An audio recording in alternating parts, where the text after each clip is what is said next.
Wie sollen wir mit Tieren umgehen? Dürfen wir ihnen Leid zufügen, sie einsperren oder töten? Haben Tiere Rechte? Das sind zentrale Fragen der Tierethik. Die Tierethik beschäftigt sich mit dem Tier als moralischem Objekt. Es geht also um den moralisch richtigen Umgang mit Tieren, darum, wie wir uns Tieren gegenüber verhalten sollten, welche Pflichten wir gegenüber Tieren und welche Rechte Tiere haben. Hierbei gibt es sehr unterschiedliche Ansätze und Begründungen. Die Tierethik kann als ein Teilbereich der Umweltethik angesehen werden, welche wiederum ein Teilbereich der Bioethik ist.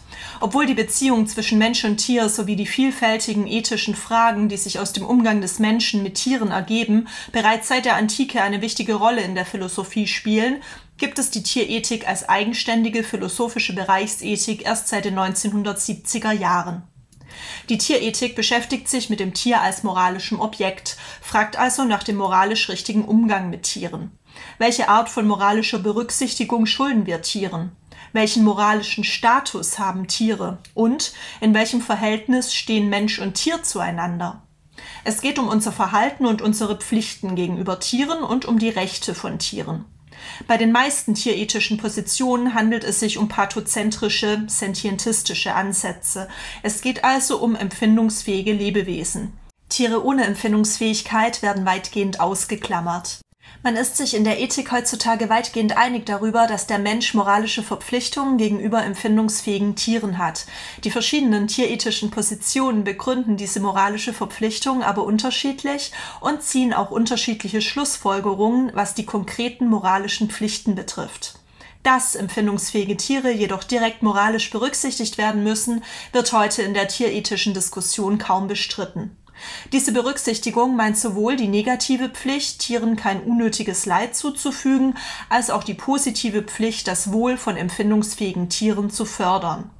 Dass man Tieren kein unnötiges Leid zufügen sollte, lässt sich aus den unterschiedlichsten Moralkonzeptionen herleiten und ist vor allem mit den grundlegenden moralischen Prinzipien der Schadensvermeidung und des Wohltuns gut vereinbar. Innerhalb der Tierethik lassen sich im Wesentlichen 3 Herangehensweisen unterscheiden: die Perspektive des Tierschutzes, die Perspektive der Tierrechte und die Perspektive der Tierbefreiung. Bevor wir diese 3 Perspektiven genauer betrachten, wollen wir zunächst einen kurzen Blick auf unseren aktuellen Umgang mit Tieren werfen. Im Jahr 2021 wurden in deutschen Schlachthöfen 724 Millionen Tiere getötet, darunter Hühner, Schweine, Rinder und Pferde. An 1,9 Millionen Tieren wurden Tierversuche durchgeführt. 34 Millionen Tiere wurden als sogenannte Haustiere gehalten und mehrere Millionen Tiere als sogenannte Schädlinge vergiftet. Der menschliche Umgang mit Tieren ist hauptsächlich von menschlichen Nutzungsinteressen und Gewalt geprägt. Tierliche Bedürfnisse werden kaum berücksichtigt. Tiere werden eingesperrt, verstümmelt, auf bestimmte Leistungen hin gezüchtet und durch Haltungsbedingungen oder in Experimenten absichtlich krank gemacht. Ihr Leben ist in sozialer und emotionaler Hinsicht völlig verarmt. Auf soziale Beziehungen und Verhaltensbedürfnisse wird häufig kaum Rücksicht genommen. Ihr Leben ist meist kurz und von massivem Leid geprägt. Gleichzeitig ist man sich einig, dass Tiere empfindungsfähige Wesen sind, die nicht wie bloße Dinge oder Maschinen behandelt werden dürfen. Diese Spannung ist Ausgangspunkt für zahlreiche Debatten über unseren Umgang mit Tieren, insbesondere über die ethische Legitimität der gegenwärtigen Tierhaltung. In allen 3 Perspektiven innerhalb der Tierethik geht man davon aus, dass Tiere einen moralischen Wert besitzen. Die Positionen haben jedoch ein unterschiedliches Verständnis von der Art dieses Wertes. Dabei geht es um das Verhältnis zwischen Tier und Mensch. Zu diesem spannenden Thema wird es ein eigenes ausführliches Video geben. Hier nur ein kurzer Überblick über den aktuellen Stand der tierethischen Position. In der Perspektive des Tierschutzes wird meist angenommen, dass sich der Wert von Menschen und Tieren graduell unterscheidet. Verschiedene Wesen unterscheiden sich in ihrem moralischen Status. Menschen haben einen höheren moralischen Wert als Tiere. Gemäß der Tierschutzethik ist es moralisch falsch, Tieren unnötiges Leid zuzufügen. Das bestehende System sollte laut dieser Auffassung so verändert werden, dass Tiere weniger Leid erleben müssen. Dabei wird der Schaden für die Tiere mit dem Nutzen für die Menschen gegeneinander abgewogen. Es geht in dieser Perspektive um die Vermeidung von unnötigem Leiden, nicht um die gänzliche Beendigung von Tierleid. Die Tierethikerin Friederike Schmitz bezeichnet eine solche Art von Ethik als Käfigethik. Die Käfigethik diskutiert zwar bestimmte Teilaspekte unseres Umgangs mit Tieren, beispielsweise Massentierhaltung, das Schreddern von männlichen Küken oder das betäubungslose Kastrieren von Ferkeln, hinterfragt jedoch nicht, ob Tiere von uns Menschen überhaupt instrumentalisiert werden dürfen. Eine solche Ethik setzt voraus, dass Tiere, metaphorisch oder wörtlich verstanden, von Menschen in Käfige gesperrt werden dürfen. Diskutiert wird nur die Größe und Ausgestaltung dieser Käfige, nicht die Legitimität der Käfige selbst. Auch unser deutsches Tierschutzgesetz vertritt laut Schmitz eine solche Käfigethik. Die Tierrechtsethik hingegen vertritt die Auffassung, dass Tiere unabhängig von Nutzenabwägungen bestimmte Rechte haben sollten. Dazu gehören das Recht auf körperliche Unversehrtheit, das Recht, nicht geschädigt zu werden und das Recht auf Leben. Es handelt sich hierbei jedoch nicht um absolute Rechte, sondern um prima facie Rechte, also um Rechte in erster Näherung. In der Tierrechtsperspektive wird im Gegensatz zur Tierschutzperspektive in der Regel gefordert, dass jede Form des menschenverursachten Tierleids beendet wird.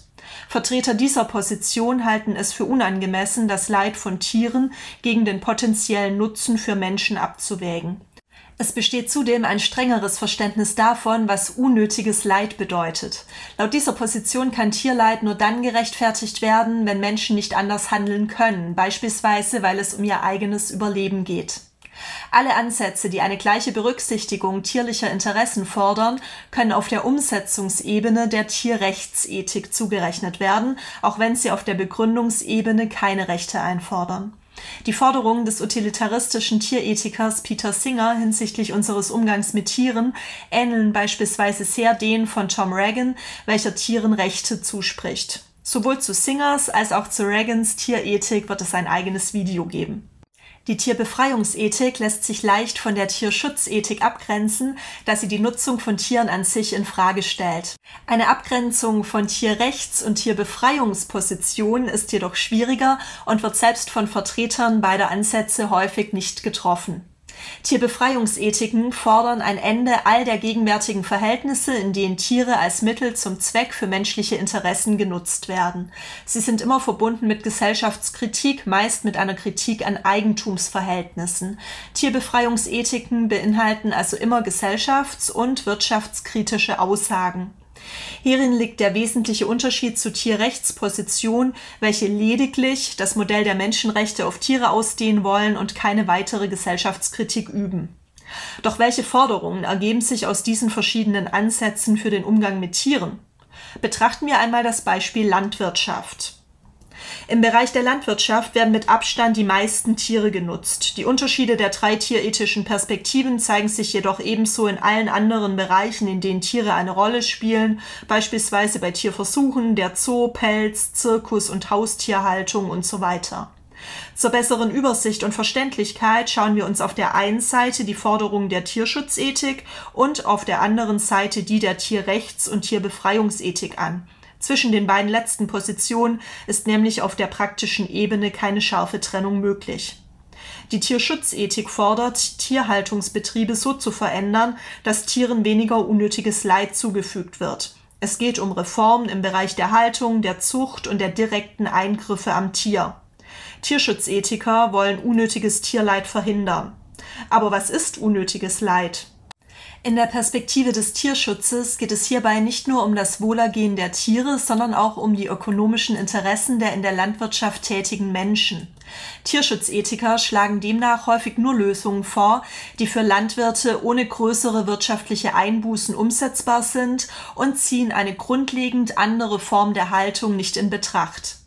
So fordern Tierschutzethiker beispielsweise den Zugang zu Freiland für alle gehaltenen Tiere, die Verwendung von Betäubungsmitteln beim Kopieren von Ferkelschwänzen, das Bereitstellen von Spielzeug, um Reize nachzuahmen, die Tiere in der natürlichen Umgebung vorfinden würden, und um für Abwechslung zu sorgen, eine Ernährung mit Futter, das der spezifischen Ernährungsphysiologie des Tieres entspricht, oder auch das Einstellen sogenannter Qualzuchten.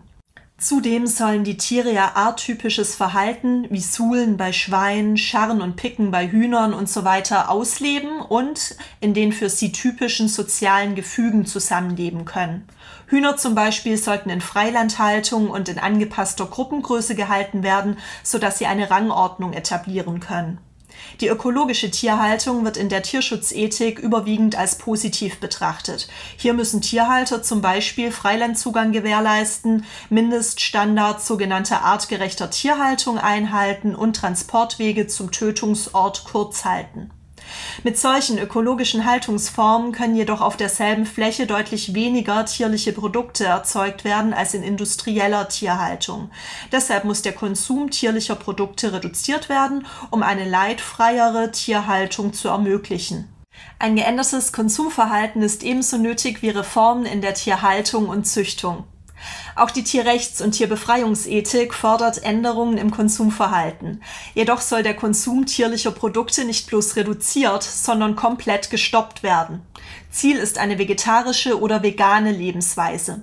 Tiere haben nämlich den gleichen moralischen Wert wie Menschen und dürfen daher nicht ausschließlich als Mittel für menschliche Zwecke genutzt werden. Vertreter von tierrechtsethischen oder tierbefreiungsethischen Positionen fordern also ein grundlegend anderes Verhalten von Menschen zu Tieren. Tiere sollen nicht länger ausschließlich benutzt werden. Voraussetzung hierfür ist für einige Tierrechts- und Tierbefreiungsethiker, dass Tiere nicht mehr Eigentum von Menschen sind. Langfristiges Ziel ist eine Landwirtschaft ohne Tiernutzung. Eine kleinbäuerliche oder ökologische Tierhaltung kann keine langfristige Lösung sein. Gefordert wird vielmehr eine ökologische und kleinbäuerliche Landwirtschaft ohne Tierhaltung. Problem hierbei ist, dass selbst ökologische und kleinbäuerliche Landwirtschaft, die selbst auf Tierhaltung verzichtet, derzeit meist nicht ohne tierliche Produkte auskommt. So werden beispielsweise tierliche Fäkalien, Mist oder Schlachtabfälle als Dünger eingesetzt. Bei der sogenannten Schädlingsbekämpfung werden Beikräuter abgeflammt, wodurch zahlreiche Tiere getötet werden. Ratten- und Mäusegifte sowie Schlagfallen werden auch im ökologischen Landbau eingesetzt, ebenso wie Pflanzenschutzmittel, die auch Tieren schaden.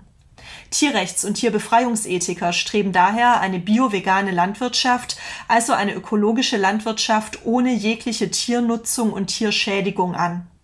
Außerdem fordern sie, ausreichend Lebensraum für Wildtiere zu erhalten. Flächen für domestizierte Weidetiere sollten ihrer Ansicht nach wildlebenden Tieren bereitgestellt werden. Langfristig würden sich solche Flächen dann zu Wald entwickeln. Viele Tierrechts- und alle Tierbefreiungsansätze fordern einen weniger invasiven Umgang mit Naturlandschaften. Tierrechts- und Tierbefreiungsethiker lehnen eine Interaktion zwischen Mensch und Tier nicht völlig ab. Sie fordern aber, dass Tiere nicht mehr im Besitz von Menschen sind. Menschen können jedoch die Vormundschaft für Tiere haben. Mensch und Tier sollten sich auf Augenhöhe begegnen. Wie genau das zukünftige Mensch-Tier-Verhältnis aussehen sollte, ist noch unklar. Ebenso herrscht Uneinigkeit darüber, wie die Übergangszeit hin zu einem Zustand ohne Tierhaltung gestaltet werden sollte. Einige Tierrechts- und Tierbefreiungsethiker befürworten Reformen, um das derzeitige Leid von Tieren zu verringern. Andere befürchten, dass Reformen nur von dem langfristigen Ziel, einem Ende der Tierhaltung, ablenken. Wie ist deine Meinung? Ist Tierschutz ausreichend oder erkennst du dich in der Tierrechts- oder sogar Tierbefreiungsethik wieder? Und für wie realistisch hältst du die Forderungen der jeweiligen Position? Mit dem Quizlet-Lernset Pathozentrismus kannst du dein Wissen zur Grundlage der allermeisten tierethischen Positionen jetzt auffrischen. Viel Spaß beim Lernen und bis bald!